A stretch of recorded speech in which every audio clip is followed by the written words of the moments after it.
Hey, this is Julie at Two Chicks Quilting, and today we are going to set up a simple edge-to-edge design. So the first thing you want to do is get your quilt loaded. You're going to have your top all basted down. We are basted across the top. We've basted down the sides. If you need help doing that, check out one of our other YouTube videos to tell you how to do that. And now the first thing we're going to do is set our area. So I want to go to the top left corner of my quilt and I want to put my foot generally right off the edge of it. I want to give myself a little bit of room on both sides of this quilt. So if there's any wiggle room going down the quilt, I want to make sure that I'm quilting it fully. So I like to go off the edge of my quilt a little bit. It just gives me a little cushion. So I like to go about a foot width. Now I have a glide foot on, so I'm about a foot width away from the edge of my quilt all the way up at the top, right there where I've basted that quilt. And I'm going to go to my area tab and hit two corner. Now I want to go straight across my quilt about in the same position on the right hand side, and I'm going to hit two corner. Now, with that being said, the first thing you should do before you load your quilt is always measure your quilt. Measure it in the width and the length. So we always measure it and we write it down, and I can see right over here in the edge of my screen, and we're going to zoom in a little bit so you can see possibly what I'm pointing at. Right here at the edge of the area, or on the right hand side of the screen, it says area width 64 inches, and we measured it at 62 and a half, so that's about right because I added about an inch on each side. And then the height, I want to go in there and put in the height of my quilt. So my height is 82 inches, and I'm going to hit 82 and enter. So if I hit this little house at the bottom, that pops up my area of my quilt right there on the screen where I can see it all. So the next thing I'm going to do is go find the design I want to use. So we're going to go File, Design, Open. I know the design I want to use is found under my Prostitcher designs, and it's a continuous line, and I want to go find Flutterby.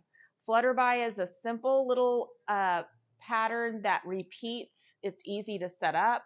I suggest starting with easy patterns like stipple, things that are easy for you to set up in the area of the quilt. So it brought up that design, but of course I need it to be repeated to fill out my whole area of my quilt. So I'm going to hit repeat. And then over here on the right hand side are my functions that I can do with the repeat tab. The repeat has two menus, basic and wrap. Right now, basic is the only one that's highlighted because you only have one design pulled up. So I'm going to hit fill.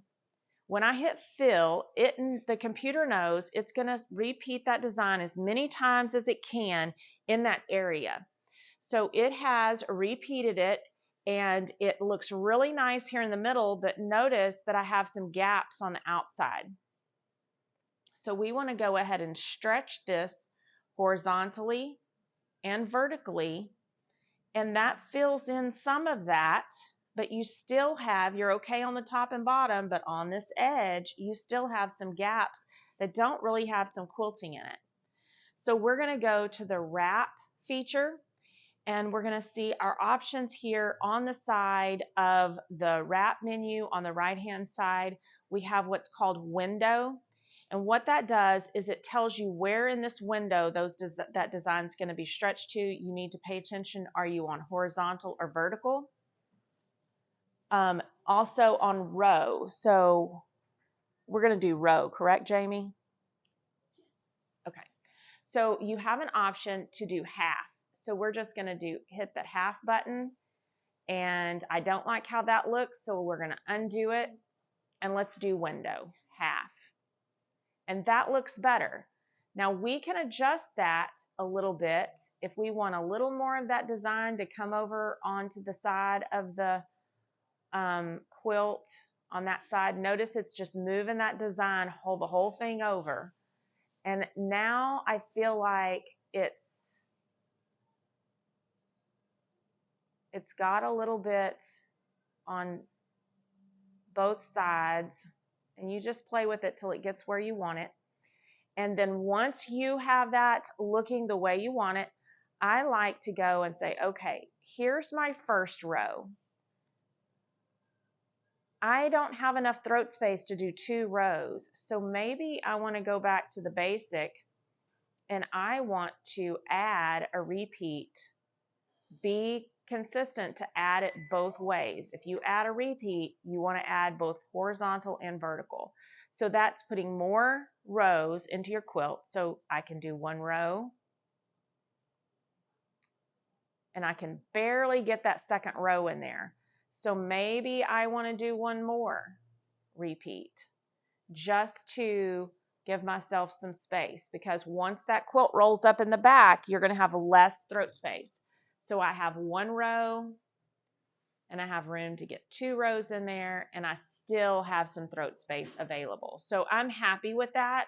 Once I get this all placed where I want it, my design is ready to stitch out, I'm going to hit baseline and I'm ready to start stitching. So that's how you set up your edge to edge. So be sure and tune in to more of our YouTube videos to give you more information on all the different steps to quilting. So hope to see you again soon. Bye.